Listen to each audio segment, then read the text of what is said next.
so we have a Subaru WRX. This is a 2016, right? 2016 base, yeah. 2016 base. Wow, this is all done up. We got the charge speed front lip and all of that, nice wheels. But yeah, what we're here for is that bad boy right there, the OEM head unit. It has Bluetooth, and that's probably it. Yeah, Bluetooth in this, so we're gonna change that out, make it a lot faster. The OEM head units are notoriously known for being very underpowered, so it sounds pretty weak, and then also it's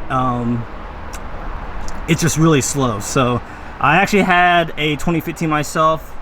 My 2015 OEM head unit actually broke twice. I had a dealership fix that for me, but yeah, he's gonna upgrade to this Idoing head unit, so stay tuned. We are finished with the Android head unit install. Now the customer really loves it.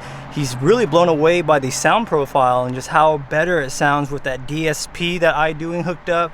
So DSP, it just makes your signal, like a weaker signal, into something absolutely tasteful. So you love to see it. It's just, you love to hear it actually. It's amazing. The display is amazing. The overall interface, the Z-Link, it's actually so mature now where the connection is also stable. It is still wireless, so if the owner ever had issues, we have USBs right here for him to hardwire his iPhone. So you have the hardwire option if the signal cuts in and out, but from our testing so far, it's been really solid. Reverse camera works. Actually, can you clutch down real quick? So we added the reverse lines. Oh, keep thinking this is a BRZ. You got the reverse lines we added right there. It does look, it's not the highest resolution display, I think, but I mean, it works. It's usable. It's nothing to, I wouldn't say the quality looks very good, but it's usable. Actually, in 2015, we had the reverse camera over there, and it was so tiny I couldn't even see anything. So bigger display, awesome.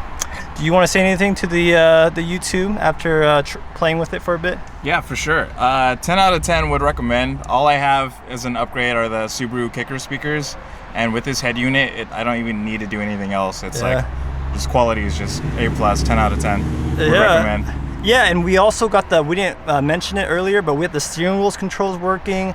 I mean, look at that Subaru. They have like a 10 bajillion buttons right there. What's up with that? It's so crazy. When I saw that, I'm just like, man, you got little joysticks. Yeah, so he's just going through everything, and yeah, it's working. The main thing is volume up, volume down, and all that. So yeah, pretty sick. It's just, oh, you got the Siri work. He pressing everybody. I don't even know what's going on. Neither do I. I don't use iPhone. Maybe I'll use an iPhone if they put USB-C in there. Please put USB-C.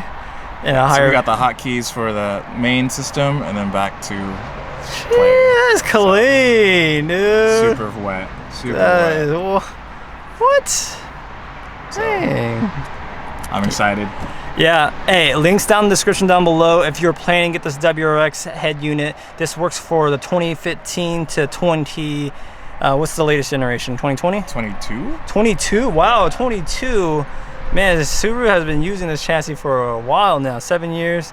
So, hey, if you're even works with the Foresters, if you have the single triangle up there, the hazard switches. Man, this is the dream. It really makes this 2016 feeling like it's 2021, 2022 model. Look, he just got a message right there, man. You love to see it. It's crazy here. Thank you guys for watching. I'll catch you guys in the next one. Peace.